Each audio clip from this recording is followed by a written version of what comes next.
Hi అండి. ఆకలేస్తుంది ఏం తినాలా అంటే నా కళ్ళకి ఆరెంజ్ కనిపించింది. తినబోతుంటే ఆరెంజ్ అంది. తొక్క తీసావా నీ తోలు తీస్తాను కావాలంటే మొజాటో చేసుకో అంది. పాపం దాని కొరకు ఎందుకు కాదనాలని ఒక గ్లాస్ తీసుకుని అందులో కట్ చేసి పెట్టుకున్న నిమ్మకాయ వేసేసి అలాగే 2 ఆరెంజ్ ముక్కలు కూడా వేసేసి ఒక స్పూన్ చక్కెర అయితే వేసుకున్నానండి పౌడర్ చేసి. అలాగే చిటికెడు ఉప్పు కూడా వేసుకున్నాను. తర్వాత దాన్ని మెత్తగా మ్యాష్ చేసుకోవాలి. పుదీనా ఉంటే కూడా యాడ్ చేసుకోవచ్చు. తర్వాత ఒక 6 ఐస్ క్యూబ్స్ అయితే వేసుకున్నానండి.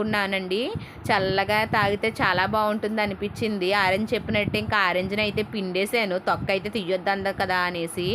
తర్వాత ఇంకేముంది, ఫ్రిడ్జ్లో చల్లటి వాటర్ వేసుకుని చల్లగా అయితే తాగేసాను. మీకు కావాలంటే సోడా కూడా వేసుకోవచ్చు. నేనైతే సోడాని అయితే ఎక్కువ ఇష్టపడినండి. ఎందుకంటే మళ్ళీ అది కూడా గ్యాసే ఉంటుంది కదా అన్నట్టు అందులోని. ఇంకా మొజోటో అయితే చల్లగా అయితే రెడీ అయిపోయింది. నేనైతే తాగేసాను. చాలా బాగుంది. మీరు కూడా ట్రై చేసి ఎలా వచ్చిందో కామెంట్ చేయండి. ఒక లైక్ ఇవ్వండి.